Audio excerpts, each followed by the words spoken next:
மின்மினி தமிழர்களுக்காகவே வந்தாச்சு முதல் hyper local social media app. உடனே டவுன்லோட் பண்ணுங்க.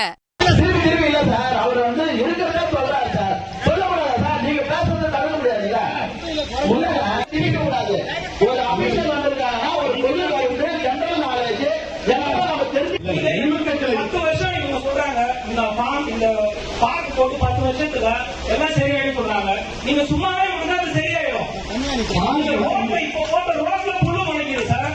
இப்ப போட்டீங்கன்னா ஒரு வாரத்துல அந்த பக்கம் காவ வைக்கலன்னா அதுல புல்லு முளைக்குது. நீங்க அந்த ஏரியாவை அப்படியே விடுங்க, அந்த முளைக்கிற செடியும் முளைக்கும்.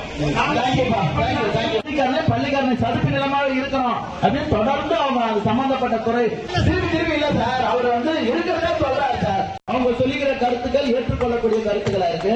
அப்ப வேணான்றவங்க ஓகே வேணும், அந்த பார்க் இருந்தா நல்லா இருக்கும். பெருங்குடி குப்பை கிடங்கில் பூங்கா அமைப்பதற்கான கருத்து கேட்பு கூட்டத்தில் பொதுமக்கள் சிலர் எதிர்ப்பு தெரிவித்துள்ளனர். விவரங்களோடு இணைகிறார் செய்தியாளர் கசாலி. வணக்கம் கசாலி, இந்த கருத்து கேட்பு கூட்டத்தில் யாரெல்லாம் பங்கேற்றார்கள், மேலும் என்ன காரணத்திற்காக சிலர் இதற்கு எதிர்ப்பு தெரிவித்து வருகிறார்கள், விவரங்கள் என்ன? சென்னை புறநகர் பகுதியில் குப்பைகள் கொட்டப்படும் இந்த கிடங்கு பல ஆண்டுகளாக இருக்கு. இந்த குப்பை கிடங்கை அகற்றி அந்த குப்பைகளெல்லாம் அகற்றி அந்த பகுதியில் எக்கோ பார்க் அமைப்பதற்காக சென்னை மாநகராட்சி இதற்கான கருத்துக்களை பொதுமக்களிடம் கேட்டு அதற்கான நடவடிக்கையில் ஈடுபடுவதற்காக இன்று கருத்து கேட்பு ஆலோசனை கூட்டம் பெருங்குடியில் நடந்தது. சோழிங்கநல்லூர் தொகுதி திமுக எம்எல்ஏ அரவிந்த் ரமேஷ் மற்றும் சென்னை மாநகராட்சி அதிகாரிகள் பொதுமக்களிடம் கருத்துக்களை கேட்டறிந்தனர். அப்போது இந்த பகுதியில் பெருங்குடி குப்பை கிடங்கில் இருக்கிற குப்பைகளை அகற்றிவிட்டு அது சதுப்பு நிலமாகவே அமைக்கப்பட வேண்டும், பூங்காக்கள் அமைக்க வேண்டாம் என மழைக்காலங்களில் சதுப்பு நிலங்கள் மிகவும் பயனுள்ளதாக அமையும். பூங்காக்கள் அமைத்தால் மேலும் பாதிப்பில் அதிகரிக்கும். அதனால் எங்களுக்கு சதுப்பு குப்பைகள் அகற்றி சதுப்பு நிலமாக மாற்றப்பட வேண்டும் என்று அந்த கூட்டத்தில் கலந்து கொண்ட அனைத்து பொதுநல சங்கங்கள் மற்றும் பொதுமக்கள் பூங்கா அமைப்புக்கு எதிர்ப்பு தெரிவித்து தங்களுடைய கருத்துக்களை பதிவு செய்தார்கள். உங்கள் விவரங்களுக்கு நன்றி கசாலி.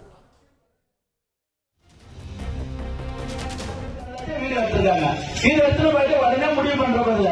இதுக்கு எவ்வளோ சிஸ்டமேட்டிக், எவ்வளோ அபிஷியல்ஸ், எவ்வளோ உத்தரவு வாங்கலாம், எவ்வளோ வேலைலாம் இருக்கு. அதனால உங்களுக்கு எல்லாருக்குமே தெரியும், நீங்களாம் அனுபவம் இருந்தவர்கள், அதனால ஒன்றும் குறையில்லை.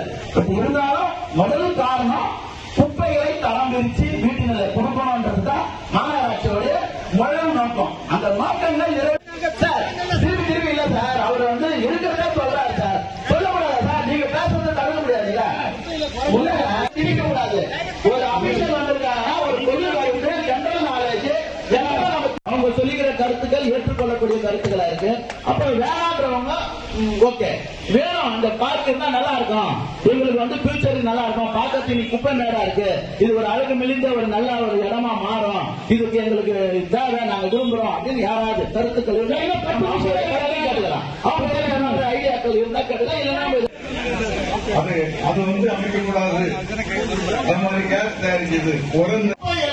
நீங்கள் அப்புறப்படுத்த வேண்டும் என்று சொன்னால் இயற்கை நுண்ணுயிர்கள் கண்டுபிடிக்கப்பட்டு ஏற்கனவே இருந்தீங்க.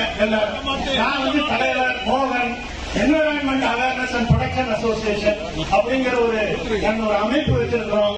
இதுல ஏதாவது குறைபாடுகள் இருக்கு, நம்ம மாத்திக்கிறதுனாலதான் இன்னைக்கு இங்க இருக்கிற பிளாஸ்டிக் கழிவுகள் எல்லாம் வேற வேற. சென்னை பெருங்குடி குப்பை கிடங்கில் பூங்கா அமைக்க பொதுமக்கள் சிலர் எதிர்ப்பு தெரிவித்து வருகின்றனர். கருத்து கேட்பு கூட்டத்தில் இந்த எதிர்ப்பானது தெரிவிக்கப்பட்டுள்ளது. குப்பை கழிவுகளை அகற்றிவிட்டு பூங்கா அமைத்தால் பாதிப்பு அதிகமாக இருக்கும் என பொதுமக்கள் கருத்து தெரிவித்த காட்சிகளை நாம் பார்த்தோம். மின்மினி தமிழர்களுக்காகவே வந்தாச்சு முதல் hyper local social media app. உடனே டவுன்லோட் பண்ணுங்க.